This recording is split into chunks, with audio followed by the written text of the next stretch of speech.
Tuhan berkata, tetapi jika engkau sama sekali melupakan Tuhan Allahmu dan mengikuti Allah lain, beribadah kepadanya, sujud menyembah kepadanya, aku memperingatkan kepadamu. Ada peringatan.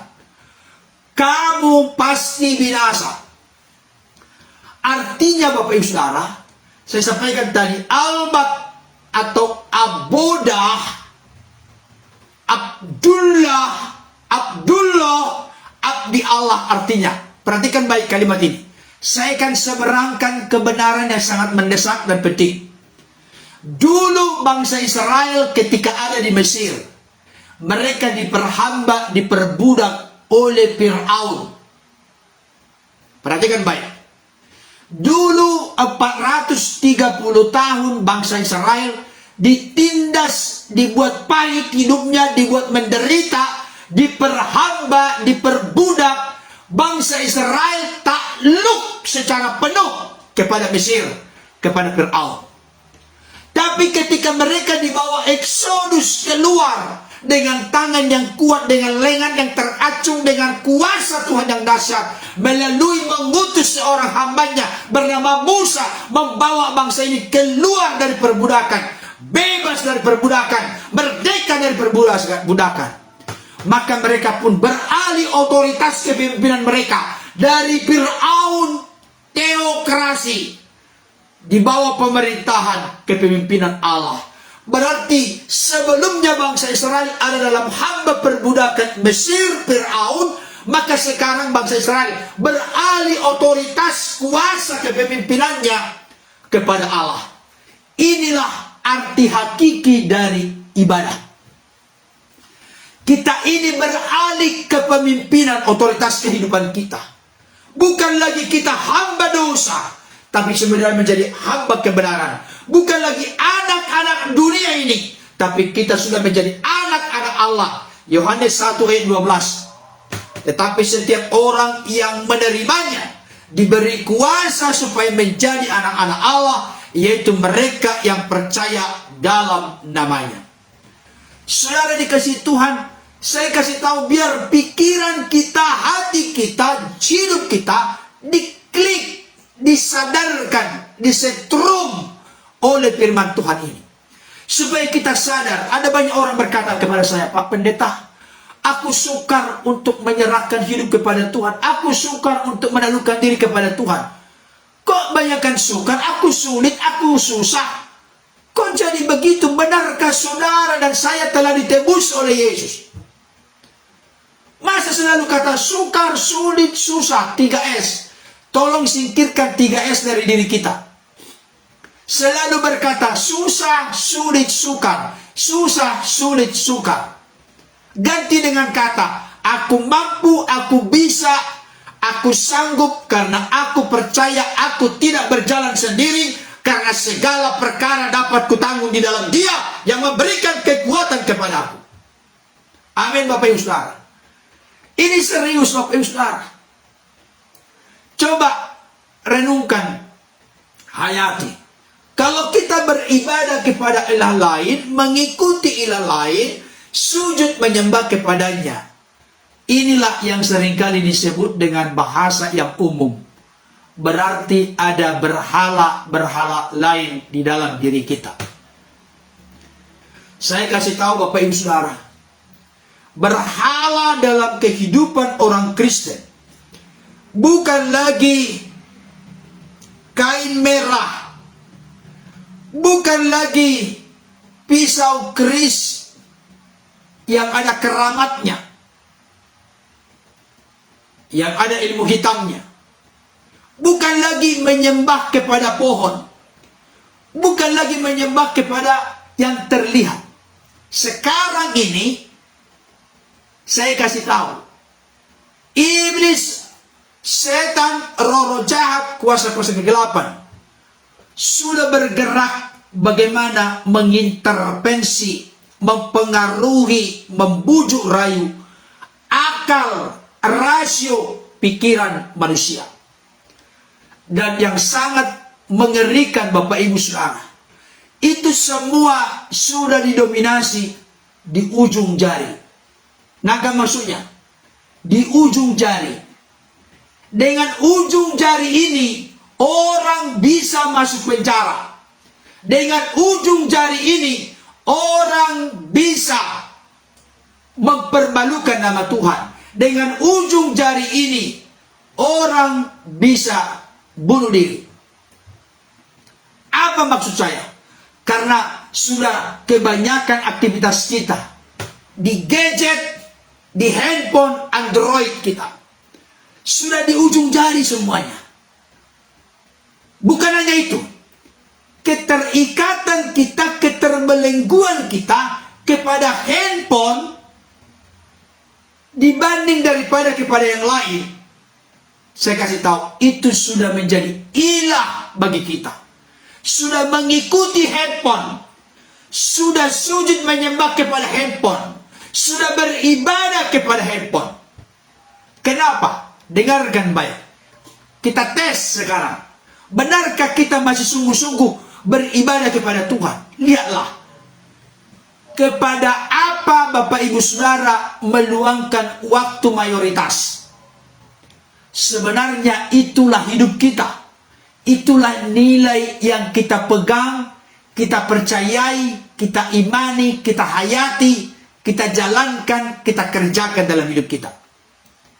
Kenapa saya katakan demikian? Argumentasinya apa? Yesus berkata, sebab di mana hartamu berada, disitulah hatimu berada. Kalau harta kita di handphone, hanya memperbaiki status, buat komentar yang tidak membangun, saya kasih tahu, handphone itu adalah ilah bagi kita. Naga maksudnya. Saya teringat dengan perkataan seorang Bapak Reformasi Gereja 17 Oktober 1517, yaitu Bapak Martin Luther. Beliau pernah membuat sebuah pernyataan yang sangat dahsyat. Ada banyak di antara kita Lutheran, aliran Lutheran, tapi pemikiran dari Dr. Luther tidak dihayati oleh mayoritas orang Kristen. Salah satu pernyataan yang saya cuplik, di mana ini juga dikutip oleh satu buku yang ditulis oleh Jeffrey Quayle dalam judul buku Etika Kristen, Capita Selecta. Di sana dituliskan opini dan pemikiran dari seorang Martin Luther yang sangat luar biasa.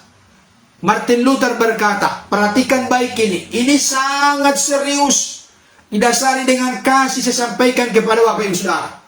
Tolong jangan luput, jangan lolos, jangan lewat, jangan remehkan.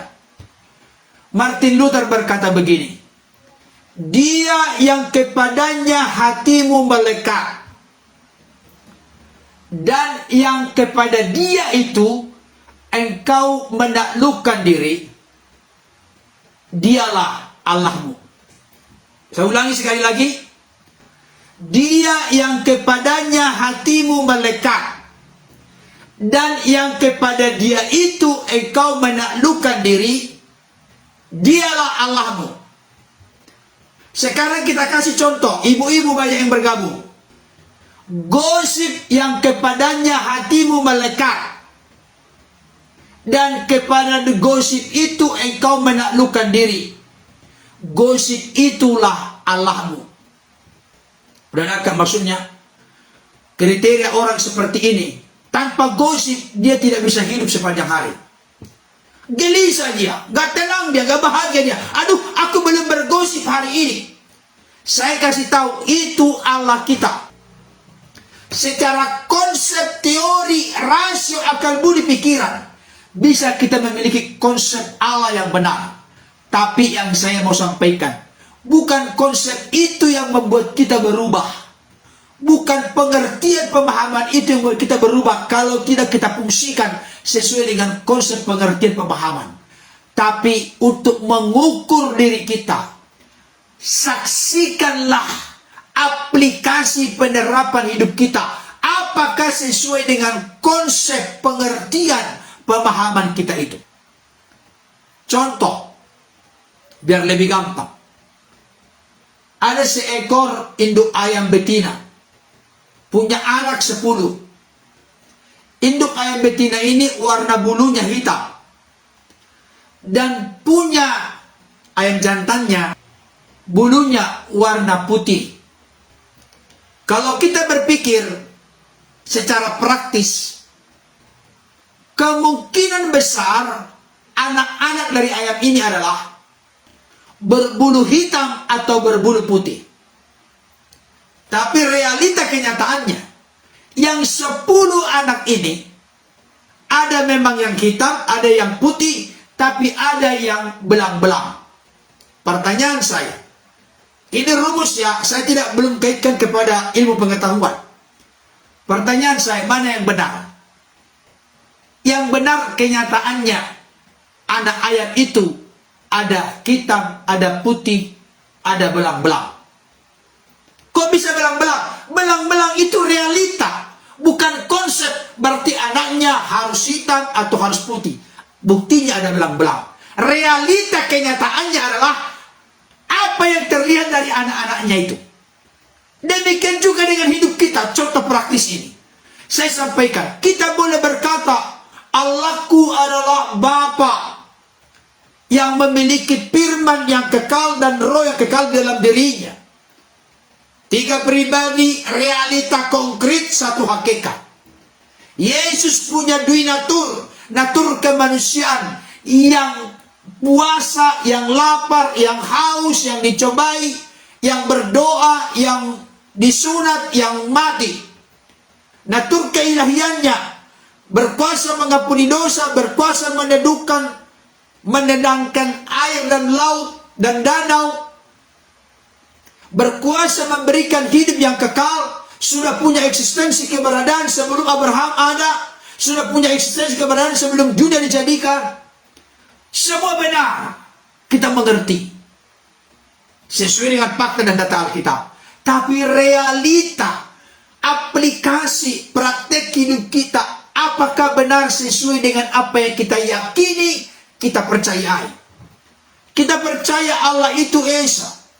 Shema Israel, Adonai Eloheinu, Adonai Ehad.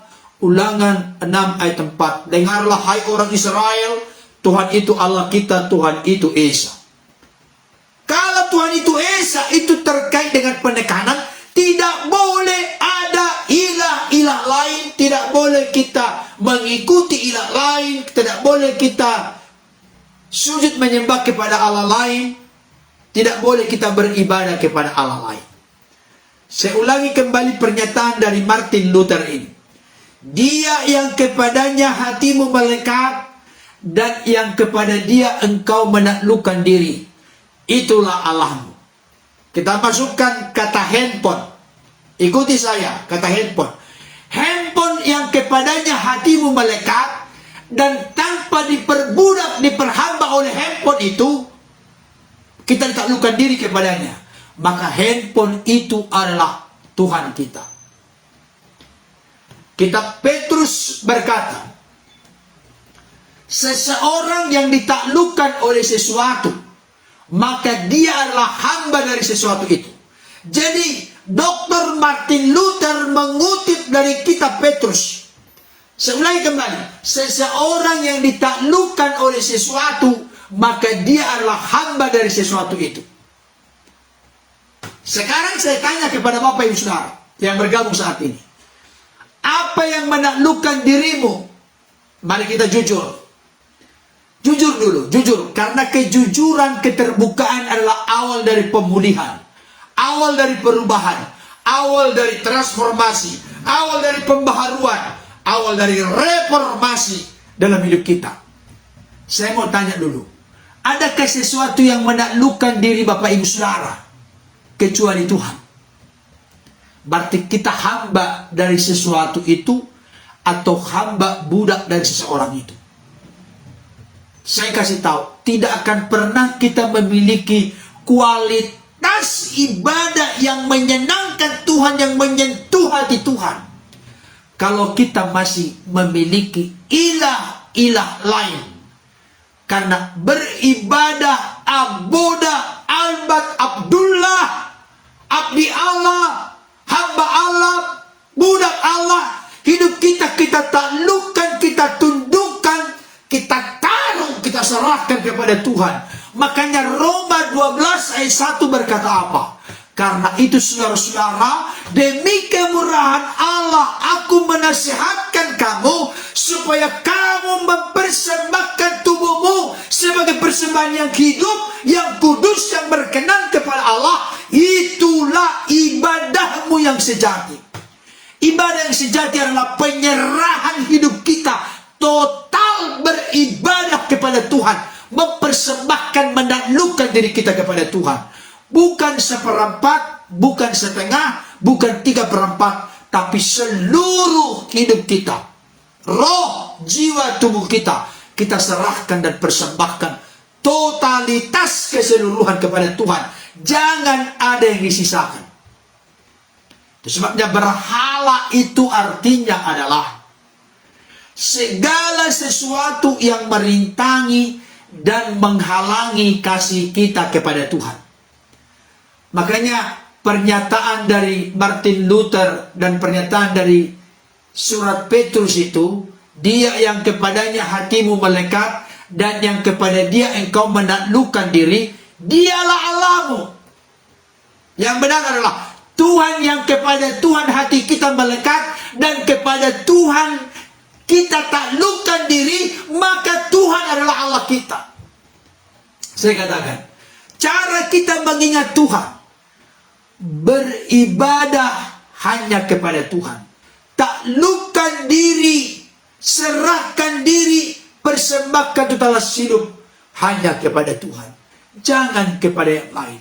Saya pikir praktek hidup yang konkret dan nyata itu dilakukan secara jelas oleh seorang bapak orang beriman yang bernama Abraham.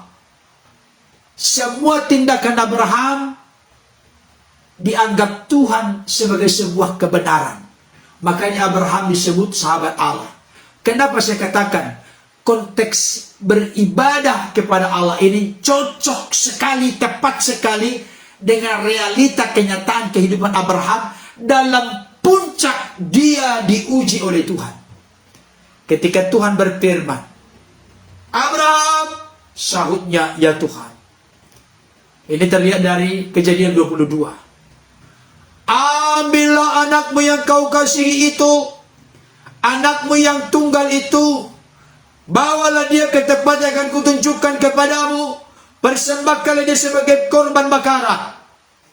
Maka besok harinya pagi-pagi benar, Abraham bangun, dia persiapkan segala hal yang dibutuhkan untuk korban. Dia bawalah 2 hambanya bersama dengan Ishak anaknya. Saudara dikasih Tuhan, saya tidak akan menceritakan ulang karena Bapak Saudara bisa baca itu dalam Kejadian 22 ayat 1 dan seterusnya. Tapi puncaknya, dengarkan baik. Setelah sampai di Bukit Moria, Abraham membangun mezbah. Dia ikat anaknya, dia telentangkan di atas mezbah, siap selesai untuk dikorbankan. Tiba-tiba suara datang, jangan kau apa-apakan anak itu. Sekarang aku sudah tahu, engkau lebih takut kepadaku daripada engkau mempersembahkan anakmu. Saudara dikasih Tuhan, artinya apa? Saya mau kasih tahu, contoh ini konkret, menegaskan, mengingatkan kepada kita. Dengarkan baik, substansi dari kebenaran ini. Abraham sedang berkhotbah kepada kita lewat action, tindakan konkret, aksi nyata yang diperbuat. Hai orang-orang Kristen, hai manusia akhir zaman, contohlah Abraham. Abraham tidak pernah membuat ada sesuatu yang lebih dicintai, lebih dikasihi olehnya daripada Tuhan sendiri. Sekalipun Abraham menanti 25 tahun anaknya Ishak ini, dan kurang lebih berumur 13-15 tahun karena sudah remaja baru dikorbankan, Abraham berkata, Tuhan, aku mau belajar untuk lebih beribadah kepadamu, menaati engkau, memperhambakan, menaklukkan diri kepadamu, daripada mempertahankan apa yang menjadi kesukaanku. Dengarkan baik kalimatnya, buat jadi status kita. Biarlah hidup kita menaruh keinginan Tuhan lebih tinggi dari keinginan kita.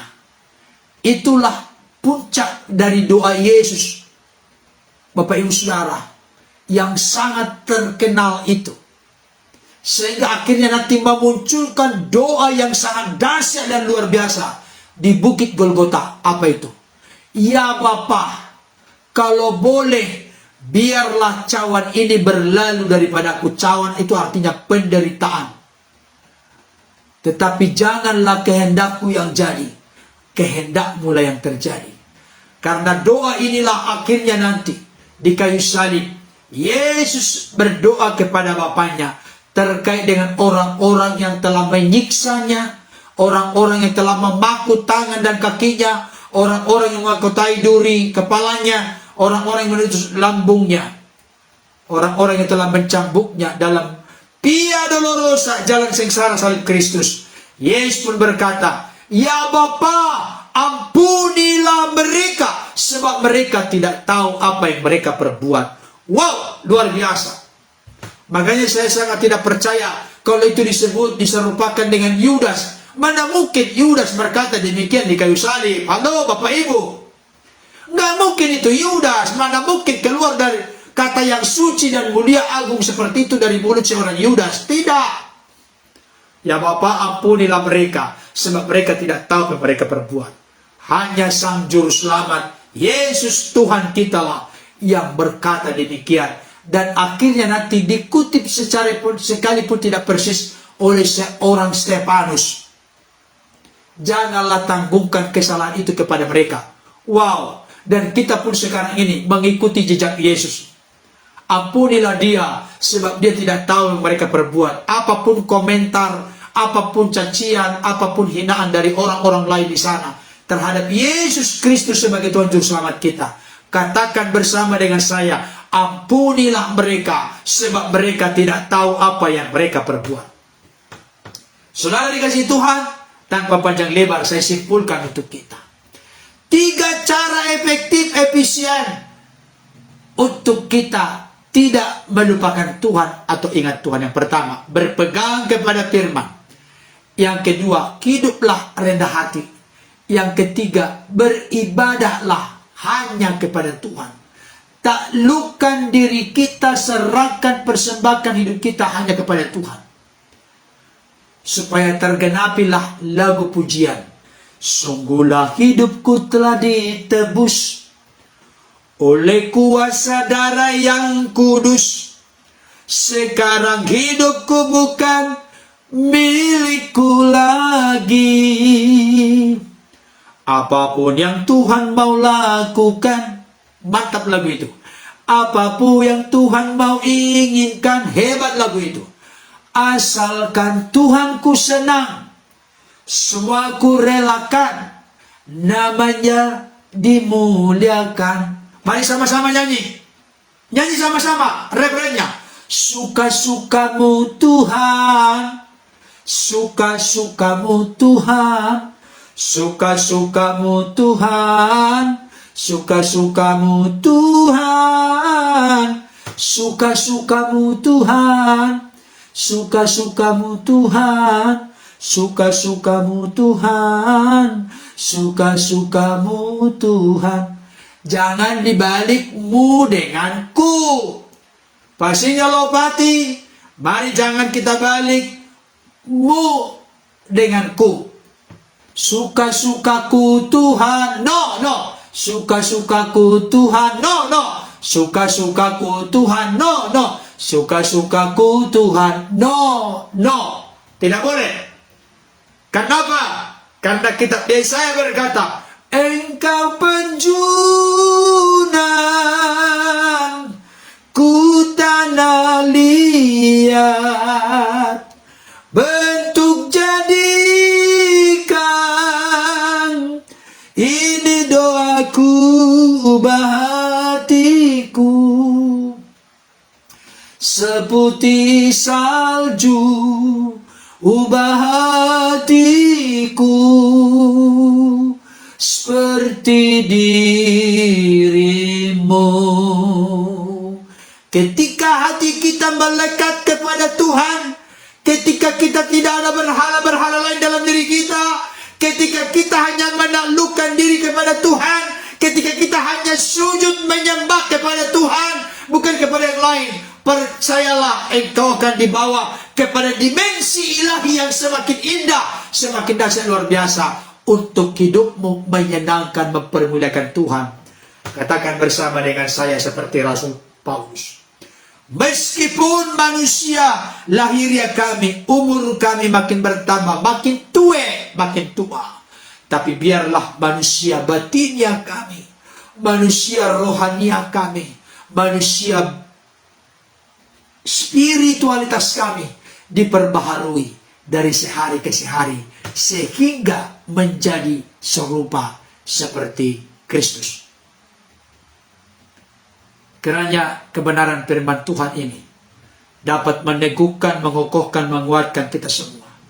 Mari saya dorong Bapak Ibu Saudara, jangan hanya kita dengar firman Tuhan ini. Saya berapi-api semangat menyampaikannya, tapi biarlah hati Bapak Ibu Saudara disemangati Roh Kudus menyala-nyala untuk menangkap dan menyimpannya dalam hati yang benar itu, supaya dilakukan dalam hidup kita hari lepas hari. Ingat, ketika kita taat melakukan firman, di sanalah proses penyucian, pengudusan, pemurnian, penyempurnaan sehingga menjadi serupa seperti Kristus terjadi dalam hidup kita. Ingat, besok terakhir kita akan bahas dasar yang kuat, pondasi yang kokoh. Kenapa kita harus tidak boleh melupakan Tuhan atau ingat kepada Tuhan. Jangan lupakan ini supaya lengkap pengertian pemahaman kita. Ulasan pembahasan dari Ulangan 8 ayat 11 sampai 20. Besok saya ulangi, dasar atau pondasi yang kuat dan kokoh, kenapa kita tidak boleh melupakan Tuhan atau kenapa kita ingat kepada Tuhan. Jangan luputkan ini, karena saya akan sampaikan beberapa argumentasi yang sangat masuk akal, eksplisit dari bagian bacaan kita, yang semakin meneguhkan, menguatkan kita supaya tidak main-main dengan Tuhan, supaya senantiasa mengingat Tuhan, bahkan tidak boleh melupakan Tuhan. Seperti pujian yang berkata di akhir ini, ya Tuhan tiap jam. Kemarin saya argumentasi tentang lagu itu, tiap jam berarti tiap menit, tiap detik. Oh, ternyata saya yakin pengarang lagu ini mau menegaskan di dalam jam itu, Pak Pendeta, sudah ada menit, di dalam menit sudah ada detik. Barangkali itu pengertiannya. Ya Tuhan tiap jam ku memerlukanmu, Engkaulah yang memberi sejahtera penuh setiap jam. Ya Tuhan, di Kau ku perlukan, ku datang juru selamat, berkatilah. Amin. Puji Tuhan. Tuhan Yesus memberkati. Amin.